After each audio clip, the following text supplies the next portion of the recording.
Santa Catarina confirma mais 2 óbitos por dengue no estado e você vai ver também. Leis que ajudam a combater a violência contra a mulher, mas não são cumpridas no território nacional. Apresentador Fausto Silva passa por um novo transplante de órgãos em São Paulo. A Lesc comemora 150 anos da imigração italiana. Essas e outras notícias você acompanha a partir de agora aqui no Informe Região.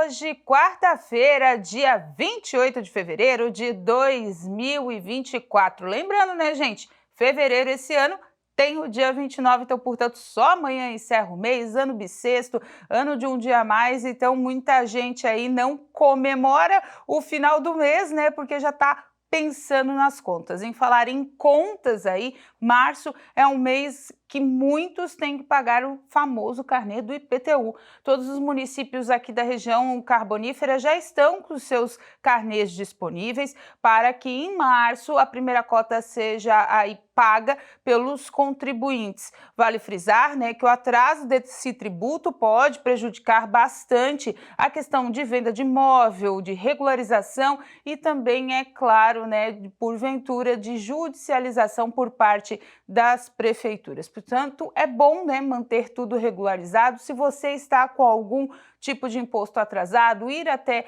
a prefeitura do seu município, conversar, parcelar, para que futuramente você não tenha problema. Mas é bom já verificar, porque esses carnês começam a vencer agora no mês de março. O jornalista e apresentador Fausto Silva voltou a ser internado e passou por um novo transplante de órgãos. Dessa vez, ele recebeu a doação de um rim.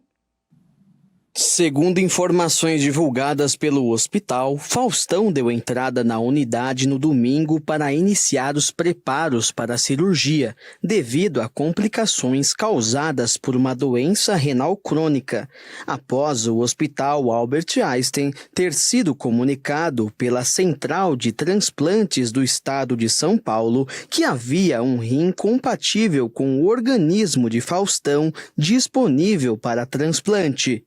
Após os cuidados iniciais, o apresentador foi encaminhado para o centro cirúrgico, onde o procedimento aconteceu sem nenhuma intercorrência. De acordo com os médicos responsáveis pela saúde de Fausto Silva, ele seguirá internado para acompanhamento da adaptação do órgão e controle clínico. De acordo com familiares, quando ele passou por um transplante de coração no ano passado, seus rins já estavam comprometidos e ele fazia hemodiálise 3 vezes por semana.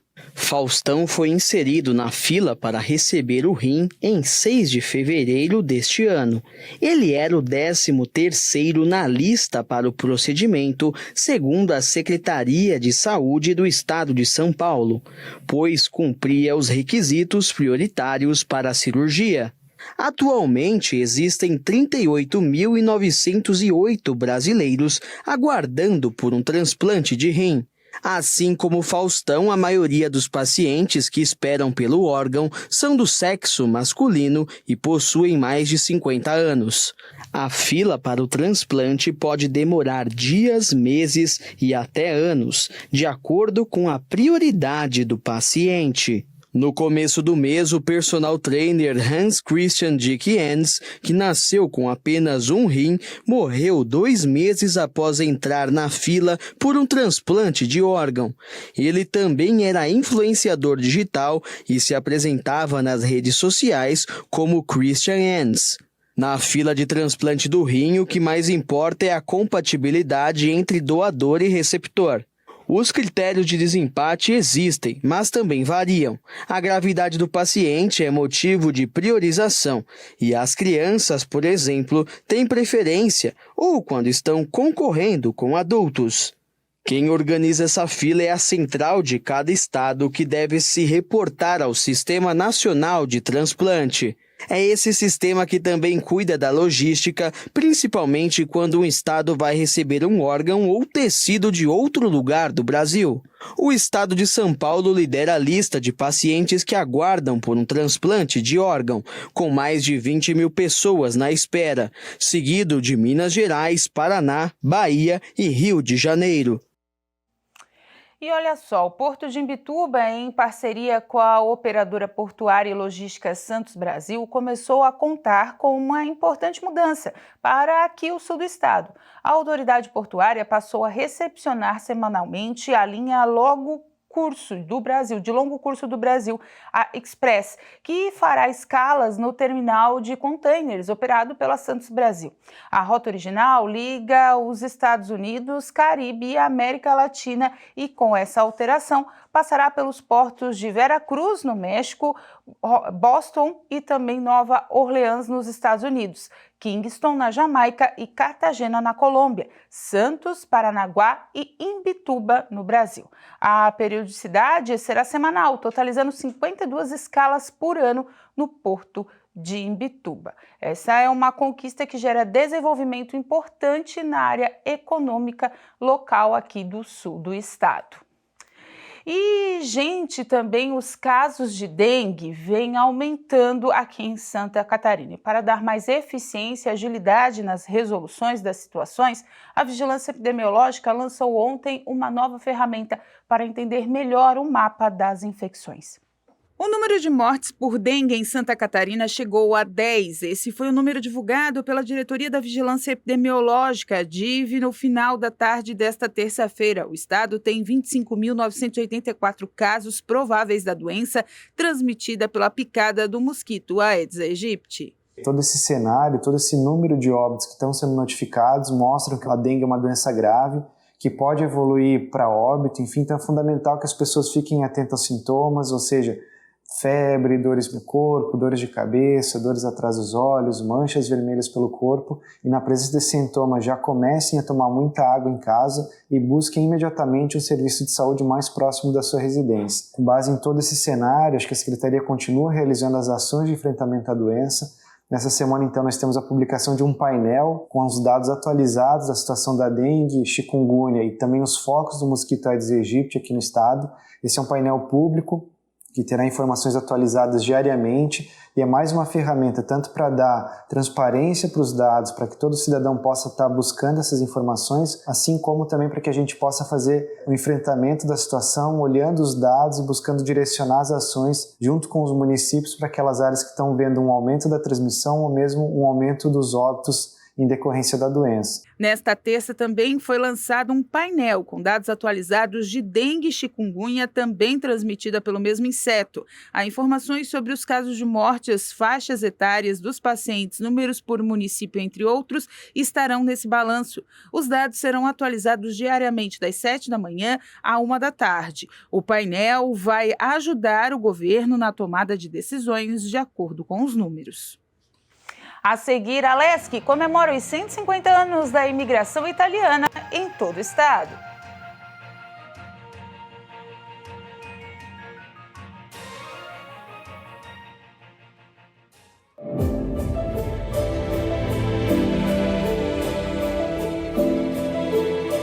Então, a mudança dos nossos familiares é uma consequência.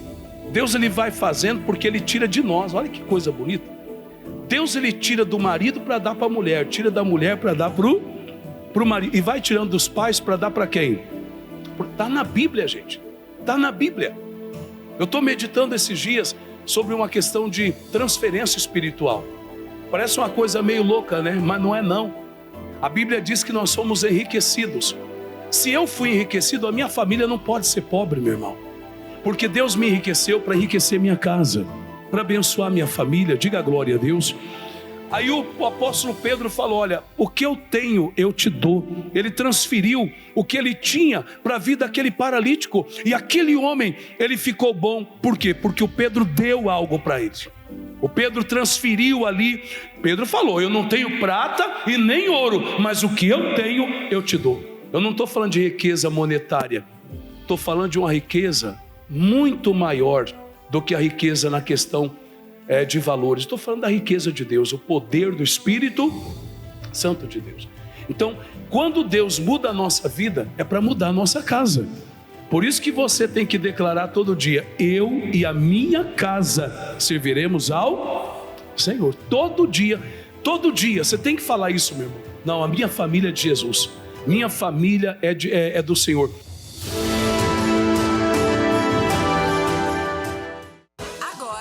Pode ouvir a programação da nossa rádio de qualquer lugar. Baixe o novo aplicativo da nossa rádio hoje mesmo. Encontre-o na loja de aplicativos do seu celular, pesquisando por Nossa Rádio. Além de desfrutar de toda a nossa programação, você também terá acesso à Bíblia, ficará atualizado com a agenda do missionário R.R. Soares e muito mais. E o melhor de tudo é grátis. Baixe o novo aplicativo da nossa rádio agora mesmo. Disponível para Android e iOS.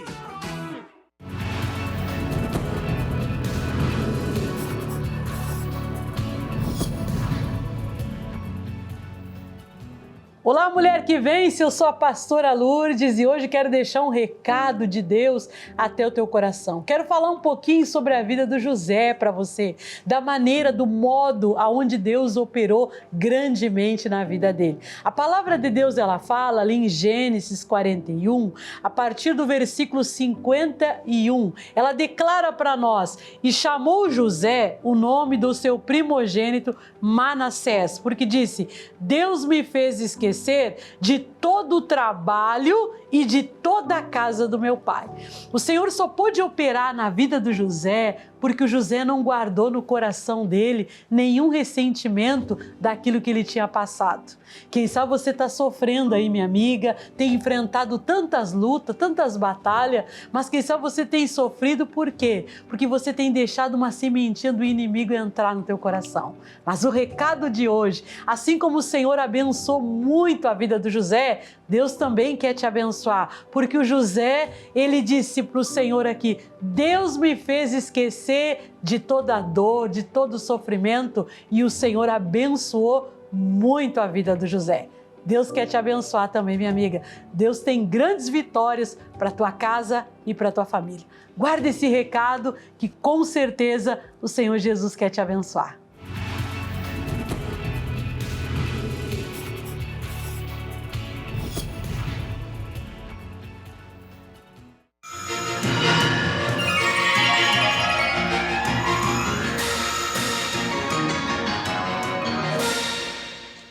Além da Lei Maria da Penha, que é considerada uma referência mundial, o Brasil tem uma série de outras leis aprovadas para o combate à violência contra a mulher. Mesmo assim, continua como um dos países mais violentos para elas no mundo. E um dos entraves é justamente fazer com que essas legislações saiam do papel e sejam efetivamente implantadas.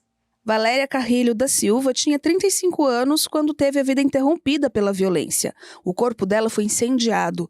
Gislaine Aparecida Martins era ainda mais jovem, tinha 30 anos, quando foi morta a facadas na frente dos filhos. As duas morreram em casa, vítimas de ex-companheiros. Os casos foram registrados como feminicídio e, infelizmente, engrossam uma estatística alarmante e que reflete a realidade de um dos países mais violentos para as mulheres. Dados do Estudo Global sobre Homicídios de 2023 apontam que 54% dos assassinatos de mulheres acontecem em contextos domésticos e 66% são praticados por parceiros íntimos. A Lei Maria da Penha vai completar 18 anos em 2024. Considerada pela ONU uma das 3 legislações mais avançadas no mundo, representa uma série de conquistas na proteção das mulheres. Mas, diante do cenário nacional, que ainda é de insegurança, o Legislativo criou ao longo destes anos mais leis que esbarram em um entrave. Muitas nunca saem do papel. Entre as legislações que precisam de efetividade, esta advogada, que é presidente do Instituto Mulher, destaca a implantação de delegacias especializadas com funcionamento 24 horas. Das 492 existentes no país, somente 60 estão de portas abertas a qualquer momento. A violência doméstica acontece no fim de semana, no feriado, após o expediente, à noite, na madrugada. Estatisticamente, o número de violência contra a mulher são nesses horários, são nesses dias da semana. Então é uma lei que ainda precisa ser realmente, efetivamente implementada. Ela ainda considera acanhada e com necessidade de cooperação por parte das empresas a campanha do sinal vermelho, através da qual mulheres podem sinalizar com um X à mão e apresentar em estabelecimentos como farmácias, agências bancárias e órgãos públicos como forma de pedir ajuda. Já pensando nas futuras gerações, há uma legislação aprovada em 2021 que muda as diretrizes básicas da educação, obrigando escolas públicas e privadas a criarem uma semana de combate à violência contra a mulher em março. Uma alternativa para conscientizar sobre a igualdade de gênero. Não temos visto essa lei ser aplicada. Não temos visto as escolas fazendo esse trabalho ou preocupadas com esse trabalho. A lei é de 2021, nós já entramos em 2024 e até agora nós não vimos efetivamente a aplicação dessa lei. Esses são exemplos de uma lista longa de leis que precisam ser implementadas, regulamentadas ou até mesmo terem suas determinações fiscalizadas. Para a presidente do Instituto, há um descompasso entre o legislativo e o executivo, uma vez que os parlamentares criam as leis para atender aos pleitos da sociedade e os governantes não se preocupam em fazer a implementação. Para ela, as campanhas ainda deveriam ir além da divulgação dos números de denúncia, como 180, e esclarecer melhor sobre os direitos das vítimas e punições aos agressores estabelecidos em legislação. Nós precisamos fazer a campanha e o nosso governo federal não faz isso. Todos, você não vê campanhas maciças, campanhas intensivas de existir assim, olha, existe a lei X que se você fizer isso, essa lei vai te punir. Essa lei existe para esse tipo de ato violento contra a mulher. E ainda falando sobre crimes, né? Infelizmente, a gente já está entrando no Dia Internacional da Mulher, que é na próxima semana, o mês da mulher, que é março, né? Ainda falar de Lei Maria da Penha e proteção à mulher ainda pesa, né, para todas nós. Mas mudando de assunto, o Presídio Regional de Tubarão foi parcialmente interditado após decisão do juiz da 2ª Vara Criminal da comarca publicada ontem. A nova decisão leva em conta a superlotação do estabelecimento prisional, que opera atualmente com 517 presos, embora a capacidade máxima estabelecida seja para 284. Com isso, a Justiça determina a transferência dos detentos para outras unidades em até 60 dias. Foram também estabelecidas prioridades de transferência, como aqueles presos que já são oriundos de outras regiões do estado e os que possuem envolvimento com facções criminosas. Então, a decisão ainda tem por objetivo que o presídio chegue no período de 12 meses à ocupação máxima de 100%, respeitando a quantidade de vagas para a qual foi projetado. E a Assembleia Legislativa fez uma homenagem à migração italiana, que comemora 150 anos de chegada dos primeiros imigrantes ao estado. O município de Siderópolis, inclusive, recebeu também uma menção pelo ensino da língua italiana nas escolas da rede pública.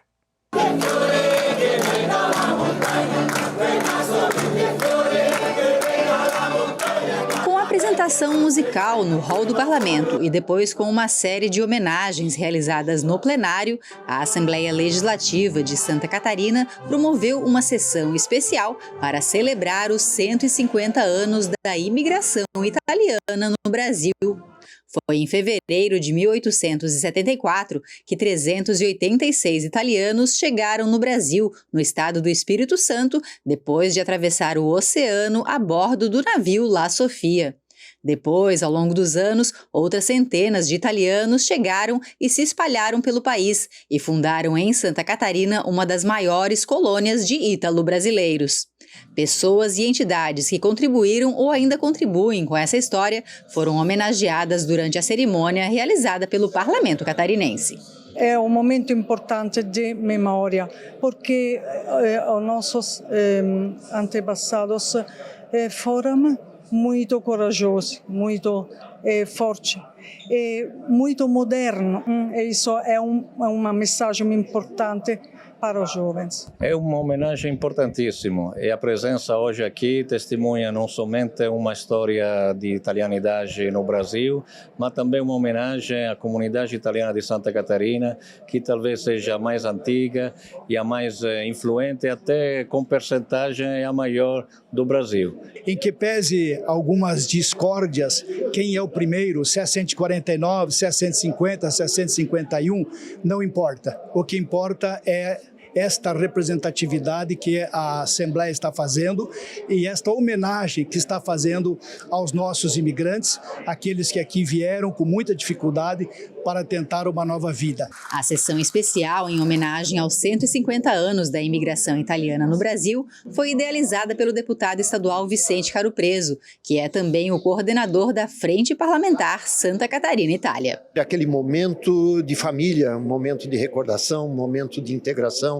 é isso que representa o italianismo, é isso que hoje nós estamos recebendo aqui, autoridades tão importantes do mundo do italianismo, tanto de nível macro, região, de Paraná, Santa Catarina, como principalmente aqui. Temos deputado federal eleito pelos ítalo-descendentes com cidadania italiana, temos a cônsul-geral da Itália, vários cônsules honorários espalhados em Santa Catarina, não muitos, mas prestando um serviço muito grande. E a gente fez questão aqui, juntamente com o presidente da Assembleia, de fazer essa grande homenagem. A Itália tem tudo a ver com a gente.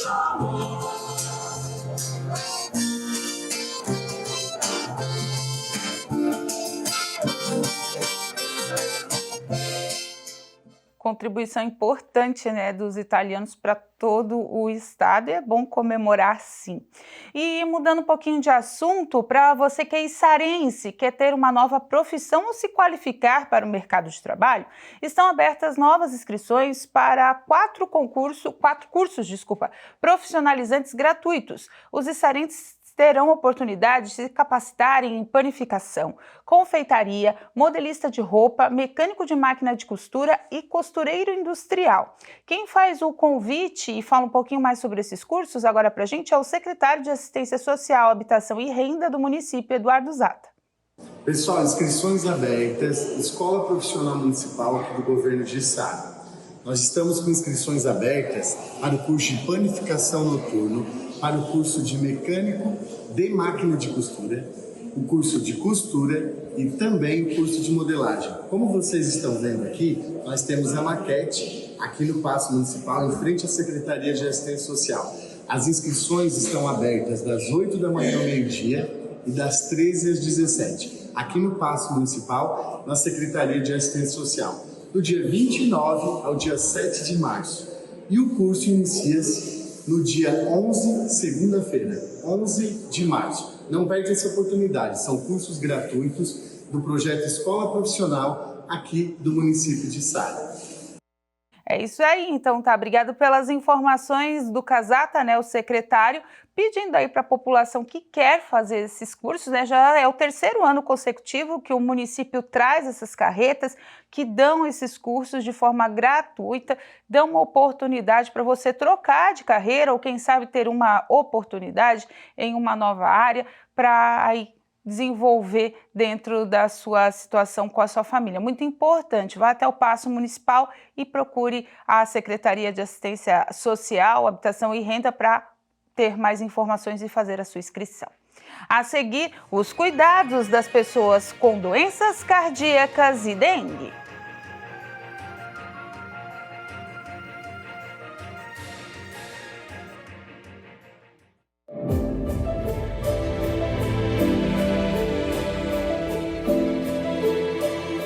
A gente precisa depender mais de Deus, porque Ele falou, sem mim nada podereis fazer. Irmão, Deus tem colocado algo no meu coração. Qualquer coisa na vida precisa de 3 coisas para você ter sucesso: oração, união e trabalho. Coloque isso no teu coração, tá? Oração, que é você mostrar, Pai, eu dependo de Ti. Se o Senhor não edificar a casa, em vão será o meu trabalho. União, a gente não faz nada sozinho. Sozinho a gente pode chegar mais rápido, mas juntos nós vamos mais Mais longe, quem está entendendo? Então, oração, união e trabalho. Você quer vencer? Tem que trabalhar. Lá em 1 Coríntios 3,6, Paulo falou: eu plantei a semente, eu plantei, Apolo regou, e Deus fez o que, irmãos? Deu crescimento. Quem planta e rega, Deus sempre abençoa. Então coloca oração, união e trabalho. São 3 coisas que o diabo não quer que a igreja faça: que a igreja ore, que a igreja se une e que a igreja trabalhe. 3 coisas que o diabo não quer que aconteça na igreja: é que ela ore, se una e trabalhe. Mas a gente vai fazer tudo isso. Diga amém, irmãos. Nós vamos orar a Deus, vamos nos unir e vamos trabalhar. E a Criciúma será abençoada. Nossa família será abençoada. Você e sua casa serão abençoados.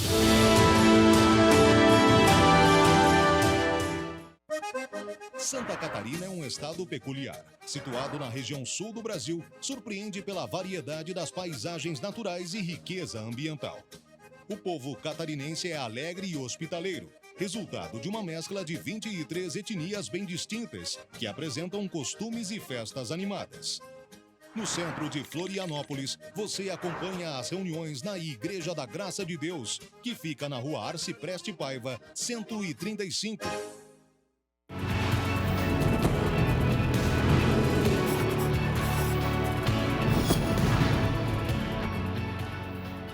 Olá, minha amiga Mulher que Vence, eu me chamo Ivonete Santos, estou passando por aqui para que juntas possamos meditar na Santa Palavra de Deus, onde está escrito lá no livro de Salmos, capítulo 5, versículo 8, diz assim: Senhor, guia-me na tua justiça, por causa dos meus inimigos, endireita diante de mim o teu caminho. Amém, minha amiga? O Senhor quer endireitar o teu caminho, o Senhor quer orientá-la. Às vezes você está passando aí por um momento tão difícil, aqui está a Santa Palavra de Deus falando para você. Aqui o salmista Davi estava dizendo: Senhor, endireita os meus caminhos, guia-me pela tua vereda, amém? O caminho do Senhor é perfeito, minha amiga. Busque a orientação na palavra dele, que ele vai lhe dirigir. E fica aqui o meu abraço em nome de Jesus.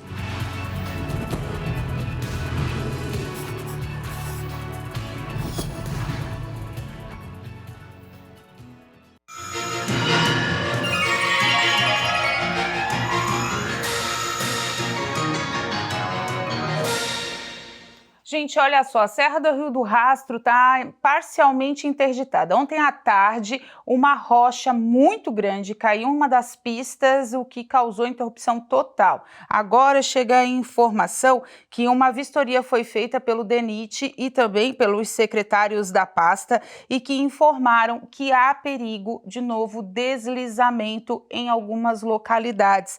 As duas coordenadorias estão acompanhando os trabalhos de retirada dos materiais, né, da rocha que caiu ontem, e estão fazendo essa vistoria que novas rochas podem estar caindo. A rocha que caiu ontem foi realmente muito grande, causou interdição da pista no quilômetro 405 da Serra do Rio do Rastro. Então, se você quiser usar esse caminho, por enquanto ele está parcialmente fechado. Então, se você for usar aí para o final de semana, ou antes a gente vai te informando se vai ser liberado totalmente ou não, então entre em contato com os órgãos aí, com a Polícia Rodoviária Estadual, para poder saber se esse acesso vai ser liberado. Como está tendo esse perigo de novos deslizamentos e como está tendo também alerta de tempestade aqui para a região sul, por enquanto, a atenção redobrada na região da Serra do Rio do Rastro. Se puder fazer outro caminho, já escolhe por ele. E, de acordo com os dados do Ministério da Saúde, estima-se que 14 milhões de pessoas têm alguma enfermidade cardiovascular no Brasil. E a preocupação com esses pacientes aumentou quando o assunto é dengue e suspensão de medicações de uso contínuo. A epidemia de dengue vem chamando atenção em todo o território nacional. O Ministério da Saúde sempre alertou que alguns medicamentos não podem ser ministrados em caso de suspeita da infecção pelo vírus. Mas algumas patologias precisam dessas drogas, como as doenças do coração. Os cardiologistas estão chamando a atenção sobre a suspensão de algumas medicações para o não agravamento dessas doenças pré-existentes, junto com o período de vigência da infecção por dengue. O AS é o maior vilão, é o mais conhecido, o ácido acetilsalicílico, e também outras medicações que nós chamamos de antiagregantes plaquetários, como por exemplo o clopidogrel, o prasugrel, o ticagrelor, são medicamentos que são amplamente utilizados na cardiologia e que deve-se ter atenção em relação ao uso deles quando o paciente tem dengue. Todo paciente com dengue deve suspender esses medicamentos? Não.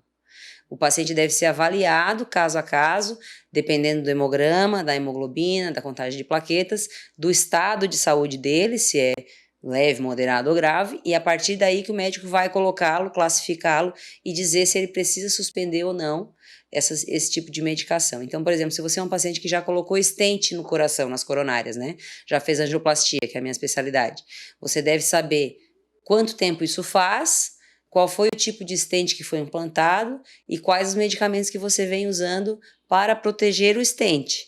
Esses medicamentos, então, conforme essas orientações do seu cardiologista, é que vai ser decidido quando, como que vai ser suspenso ou não essas medicações. Outros pacientes cardíacos que precisam ter atenção com a infecção pela dengue são aqueles que usam válvulas mecânicas. A situação das suspensões de qualquer tipo de medicamento podem levar à morte. Alguns pacientes estão em uso de anticoagulantes, que são medicações que evitam a coagulação sanguínea. Nesses pacientes é muito mais delicado ainda a suspensão dos remédios. A varfarina e o Marevan, o Marcumar, esses medicamentos são os que são mais comumente utilizados para pacientes que têm prótese mecânica, metálica no coração. Nesses casos, a gente não pode simplesmente suspender o remédio, mesmo que o paciente tenha dengue, inclusive dengue grave. Então, tanto médicos quanto os próprios pacientes têm que tomar muito cuidado ao suspender quaisquer medicamentos, principalmente os anticoagulantes.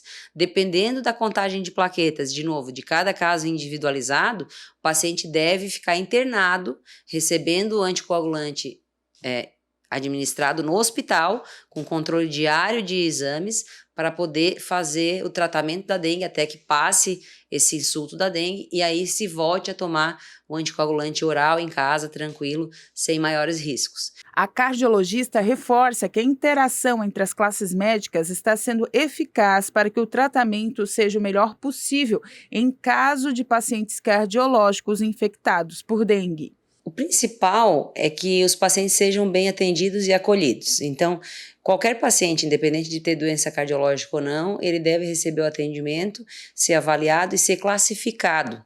Existem graus diferentes de gravidade da doença da dengue. Então, dependendo da classificação da gravidade, o paciente vai se tratar em casa ou internado no hospital, até em UTI. Dependendo dessa classificação, a equipe médica aí vai orientar o paciente e a família como que deve se proceder os cuidados. E nós médicos nos comunicamos hoje, a gente tem as facilidades das mídias sociais, dos grupos do WhatsApp, né? Então os infectologistas nos dão um apoio muito grande, inclusive para gravar essa entrevista antes eu conversei com a nossa colega infectologista do hospital para ela me passar as diretrizes mais atuais, que saíram até recentemente, em fevereiro foi publicada o último guideline do Ministério da Saúde a respeito disso. E nós nos ajudamos assim, vamos nos comunicando e vamos oferecendo para os pacientes o que tem de melhor em matéria de tratamento e acompanhamento. Ainda segundo a especialista, a dengue pode sim ser um vírus que deixa sequelas no coração de quem é infectado. Cerca de 17% dos pacientes com dengue têm algum acometimento cardíaco, então não é tão raro assim. Esse acometimento ele pode variar desde apenas uma alteração no eletrocardiograma, quanto uma insuficiência cardíaca grave. O coração fica fraco mesmo, não conseguir bombear o sangue para frente. E os graus diferentes de acometimento dependem de cada paciente, das comorbidades que ele tem, de se ele já tem uma insuficiência cardíaca prévia, algum grau de disfunção antigo no coração. Tudo isso varia de caso a caso. A miocardite é uma inflamação do músculo cardíaco que também pode acontecer na dengue, assim como em outras viroses que a pessoa pode adquirir. E a miocardite, essa inflamação do coração, ela gera um insulto forte no coração, tal como um infarto, e pode gerar até a morte.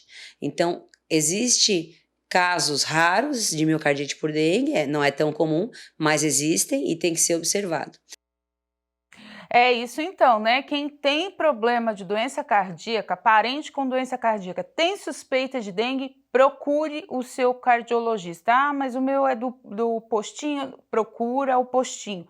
Não se automedique, como a doutora disse, não tire medicação por conta. A gente está há 30 anos vendo aquela mensagem do Ministério da Saúde, né? Em caso de suspeita de dengue, o médico deverá ser consultado. Então é isso que tem que ser feito. Não retire medicação e não tome medicação se você aí está com suspeita de ter contraído a dengue. A dengue pode matar e quem tem doenças associadas pode prejudicar ainda mais a condição de saúde da pessoa. Antes de encerrar a Copa do Brasil, ontem o Marcílio Dias deu tchau para a competição nacional, perdeu por 3-1 para o Vasco, mas o pessoal lá do Marcílio, do Marinheiro, ficou feliz, mais de 1 milhão de renda colocou no bolso, mas o dinheirinho da Copa do Brasil vai ajudar a vida do Marinheiro, isso é muito importante também para o clube lá de Itajaí. Hoje jogam Gás e Brusque às 8h30 da noite, fora de casa, e Operário e Criciúma também fora de casa, só que aí às 9h30 amanhã a gente traz os resultados aqui para você de mais 2 catarinenses na Copa do Brasil.